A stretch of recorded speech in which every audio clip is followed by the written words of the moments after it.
sanibonani Thokoza. Igama lami ngingumduduzi Hlatshwayo, ngikhulele eNgwavuma eNyakatho neKwaZulu Natal.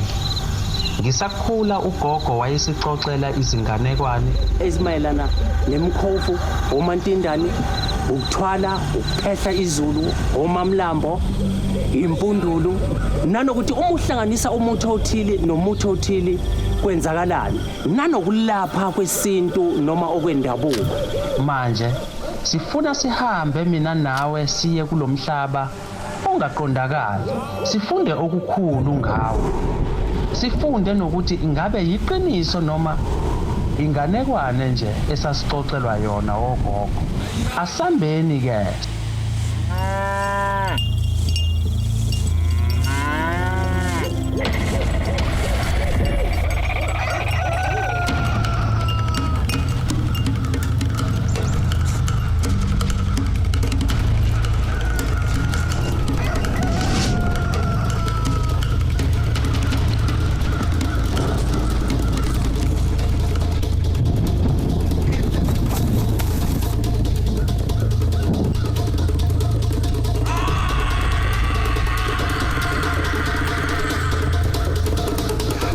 Wasuka.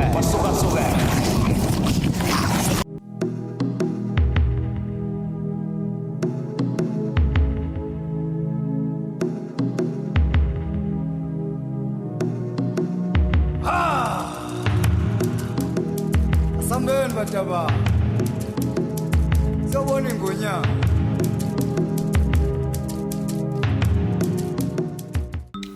Isihloko sanamhlanje ke sizokhuluma ngomlozi, umlozi wasemanzini.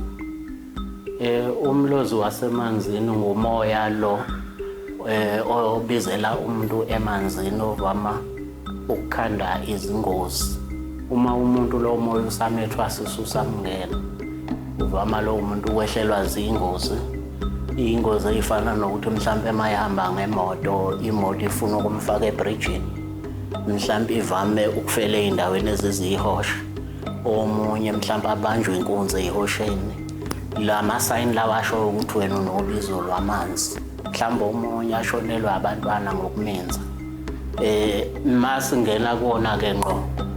Umuntu mayengenwa yilowo moya lo uba namaphupho. Amaphupho avama ukumenza lo muntu ayiphuphe esemanzini, ayiphuphe osolwandle. Kwesinye isikhathi aphuphe ndiza. Umoya lo womlozi ke wasemanzini uyahluphekisa ngokuthi umuntu uthe senezinto zivele ezicekeleke phansi zonke izinto abenazo. Uma ke umuntu engenwe yilowo moya esehluphele kanjalo, mase kufanele ke athwasiswe. Akathasiswa njengesangoma lo muntu ngoba akasona isangoma, ungumlozi. Into efuneka kulo muntu lowo ukuthi isigaba sakhe sokuqala mayefika ukuhlanjululwa, mayesehlanjululiwe ebese ngena ezimpandeni zamanzi. Kusho ukuthi masikhuluma ngeimpande zamanzi sikhuluma ngokuthi ke umuntu onjalo welashwa ngezihlahla ezifana nolozisi. Ulozisi ke isihlahla lesi esikhipha ubuhlalu lobugrey okuye ukuthi mayingane ingakwazi ukusukuma, bese ibhinciswa bona. Ulozisi unamandla okusukumisa umuntu. So ke uma umuntu esezothwasa ke nalomlozi ukuze idlozi lakhe lisukume nomlozi wakhe usukume, kufanele ke ukuthi kakhelelwe lezo mpande lezo ke zikalozisi, aphalaziswe ngazo nazo zonke izihlahla ezihlobene nezamanzi ukuze asukume. Bese ke agonywe ngenhlathi yamanzi lemhlophe. Ugonyelwa ukuthi mhlase kushaya isikhathi sokuthi ke ayofakwa emanzini, fanele afike enuka udaka ngoba kade ephalaziswa ngezihlahla zasemanzini. Fanele futhi afike enensila yayo inyoka yamanzi ukuze mayikhona la, uma kuya ngokuthi lo muntu ugcatshwe mhlambe noma ube setshenzwe ngayo lenyoka le, iyaye kwenza ukuthi ke maye sefika lapha ya ifika ithayindele kuyena ingambulali ngoba icabanga ukuthi ke enye inyoka, bese phuma nayo ke bese ke kuthiwa umuntu ubuye nenyoka. Hayi le oyayohamba uyoyithenga, kodwa umuntu uyasetshenzwa agonyelwe ukuthi akwazi ukubhekana naleyo. Bese kudiphenda ke ekuthenini ke uma wenziwe ngeyesifazane uzobamba endoda ubuye nayo. Uma wena uneyesilisa kanti emfuleni khona eyesilisa izovela iphuma ihlale lapha angeke ubuye nayo iyabaleka. Kodwa uma ubulili buhlukene uzobuya nayo.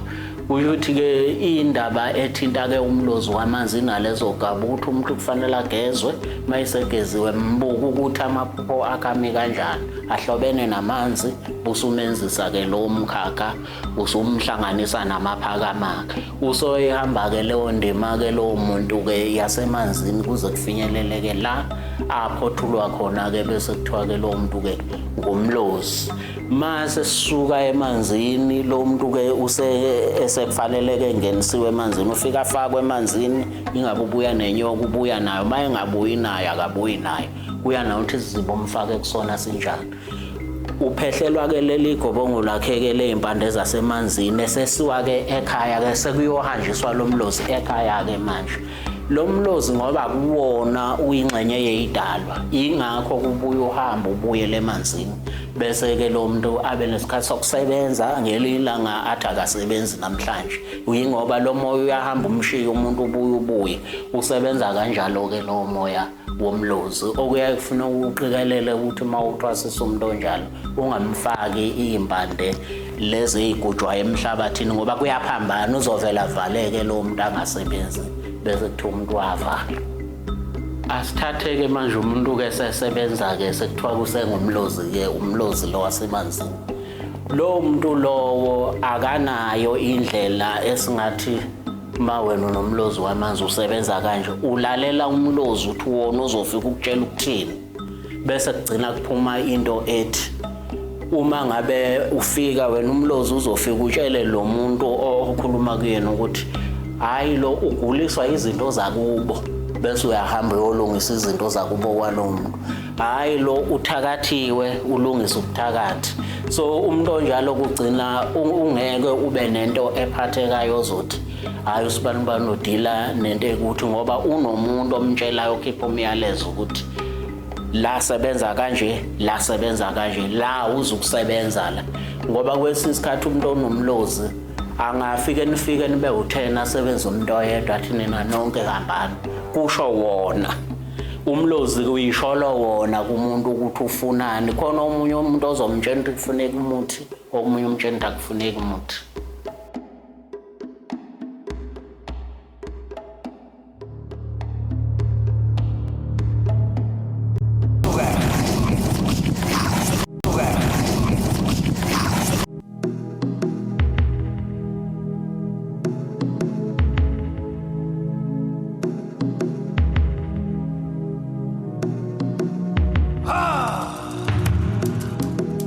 Asambeni bataba. Sawona ingonyama. Ngiyabingelela ababukeli baka1 KZN. Igama lami ngukuziyanda uMamthetho waKhanyile.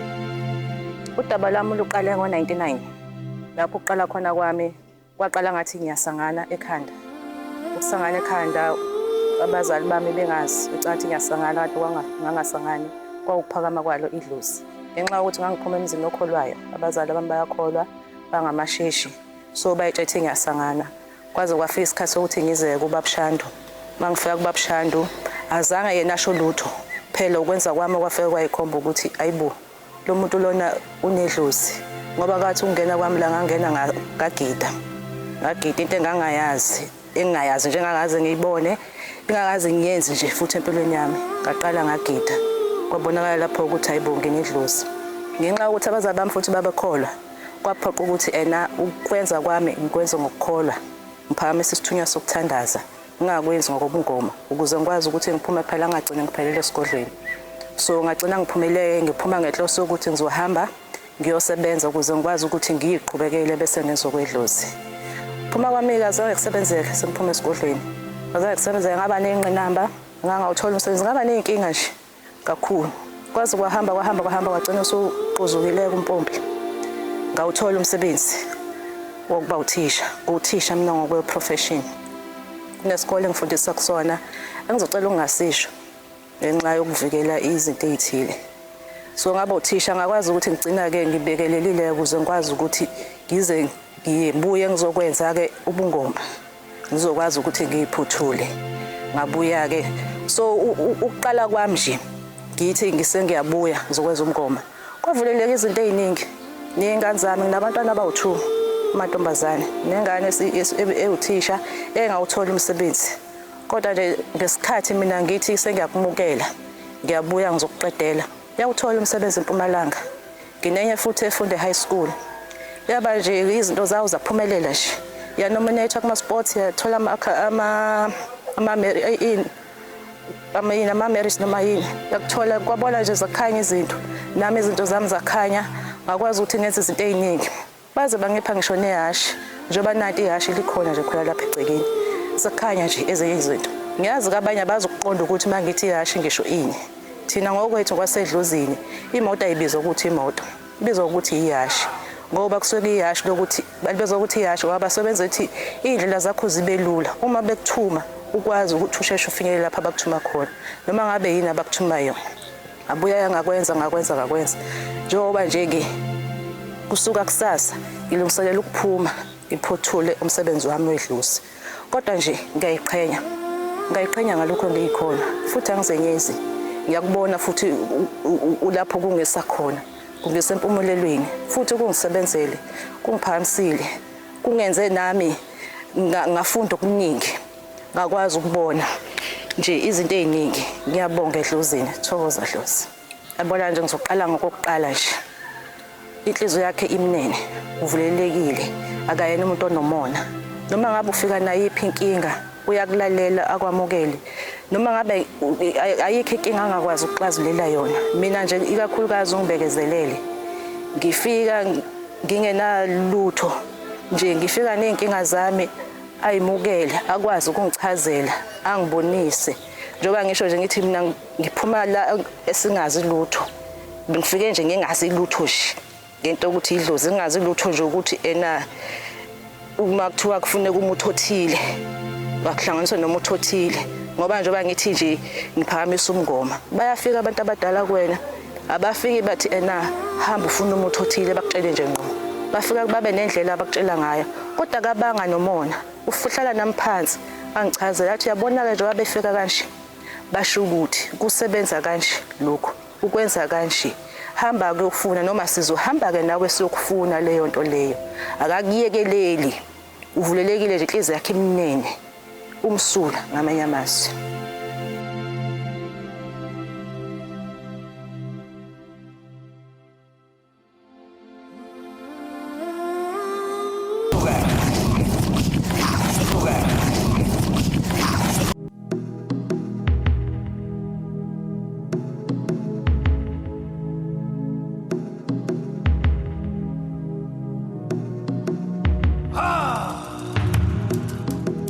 Asambeni bataba.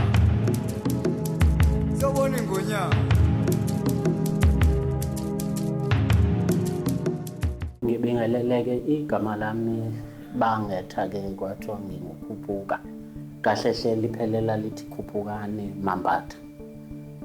Lisiprofetho-ke ngoba letheka ngesikhathi kwisimo sasikhombisa ukufada baba. Base bethi kufanele-ke ngikhuphule abantu bakithi. Then-ke lesibili kwathiwa nginguSamuel ngenxa yokuthi ngangitholakale ngokucelwa enkosini ngoba bengizalwa umfundisi nomfundisikazi.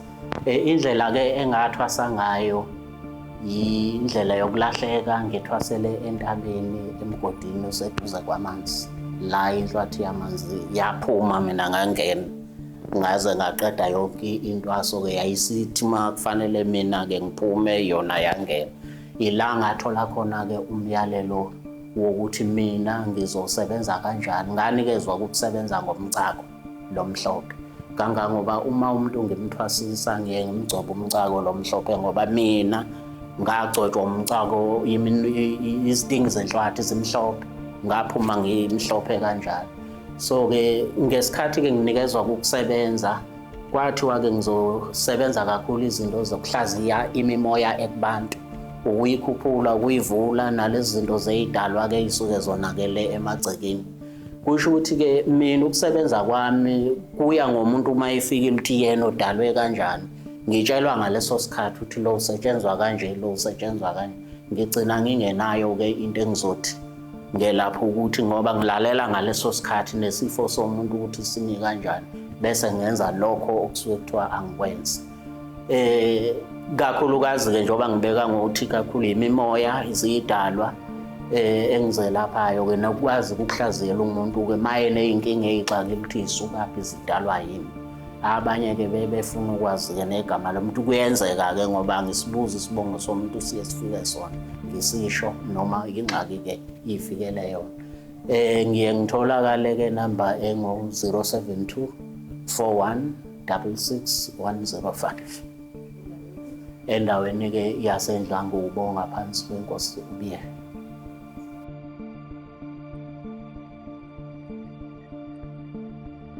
Okay-ke mkhulu, ngizokubiza ngomkhulu ngoba okwamanje umuntu wesilisa ngoba uphambi kwami, kodwa izesekelo zakho eziphila kuwe zikamoya akusiwona amakhehle, ungenwe ngogogo. Uma umuntu-ke engenwe ngogogo uba nenkinga uma ehlezi endaweni ephakeme ngoba phela laba abantu abahlala phansi. Kwenza ukuthi lo muntu agule ngezifo zeqolo, kwesinye isikhathi aphathwe isinye noma igazi lakhe lemlenze alizwe lingakhululekile uma ehlezi endaweni ephezulu. Kwenza lo muntu noma ngabe eshayela imoto abe nomlenze awuzwa usewukhathele. Manje lezi zinto ziyakwenza. Manje ngenxa yokuthi wena ungenwe ngogogo ngeke ukwazi ukuhlala nomuntu wesifazane isikhathi eside, ngoba ugogo la kuwe ujika khanda isikhwele abese efuna ukuthi lo muntu akoke abuye ahlale eceleni phela. Bese lento idala ukuthi ngesikhathi imizwa yakho ingakwazi ukuhambisana nomuntu ngoba manje kufanele uhlale wena uhlambulukile. Manje umuntu wesifazane angithi uba nesikhathi la yena kuba nezinsuku zakhe la azi la khona. Nawe lento iyakuzelisa kodwa ngoba umuntu wesilisa kuba ukuba imizwa yakho kube ngathi ngaleso sikhathi kayisebenzi kanti isuke isebenza. Manje njengoba ukhona-ke mkhulu, isakhiwo sakho sithi wena umuntu uvela onomlozi. Mangilalela kahle ube nazi igameko zezinto ezifuna ukukufaka eindaweni ezinamanzi ngengozi. Unesimo esithi ma usuku phakathi kwabantu, abantu abakukhonza kakhulu la usuku ukhona kuba abantu besifazana kunoma ungakhonzwa abantu besilisa. Abantu besilisa kuwe bahamba bahambe babuye bajike, ngisho umuntu ungabe bewuzwana naye abuye ebese banalento lokungasakuzwisisi kahle. Yingenxa yokuthi awunalo igazi lomuntu wesilisa, unogazi lomuntu wesifazane emzimbeni wakho. Manje-ke lokho-ke kunaleyo mithelela-ke dala ukuthi uhlala ube umuntu okungathi kupartner wakho ningabanga nina ukuthi wena uthanda intombi kanti hayi ngoba ushela. Yingenxa yokuthi abantu abasondela kalula labo negazi lakhe elizwanayo nabo. Manje-ke enye into onayo-ke lamkhulu unenhlahla. Manje njengoba unenhlahla, inhlahla yakho incike kubantu abadala, unesiphiwo sokusebenza. Isiphiwo sokusebenza-ke sinento ethi umuntu osuke ephiwe ukusebenza abantu ubuya beneminye imisebenzi eseceleni emvumelayo ukuthi aphinde axhumane nabantu. Ngoba njengamanje njengoba kanje unezinto eziningi ezivulelekile nezenza ukuthi igazi lakho likhonzwe abantu abaphethe abakhulu, ngenxa ukuthi unabantu abahloniphayo emzimbeni wakho, abantu besifazane. Umuntu wesifazane uyakhothama isikhathi esiningi. Manje ngikuthola unaleso simo nomlozi wamanzi. Umlozi wakho usebenza ngezinkumbi noma amathambo lapho emanzini. Manje adinga abela esinxeleni sakho ngenxa yokuthi inglozi ekungenile noma isidalwa esingenile akusiyena ugogo ozala umama, kodwa ngukhokho wakho. Simthola laphaya emuva. Kunesimiselelo-ke ngithe mangisilalela kwathiwa khona umuntu wakwaXulu owesekela ukuba khona kwakho, wawumuntu okwakufanele ungatholakali kodwa uchitheke. Kwase kuba nomuntu wakwaXulu owasekela leso simo, ngoba kwakufanele usekelelwe ukuthi wena uzophuma uzalwe ubusuba umuntu osebenza abantu. Ngamanye amazwi-ke angazi noma singakuvuma ukuthi unesiphiwo sokusebenza abantu. Azikho impawu zey'ngozi osuke wayibona, iy'ngozi zakho yifuna ukukufaka emfuleni.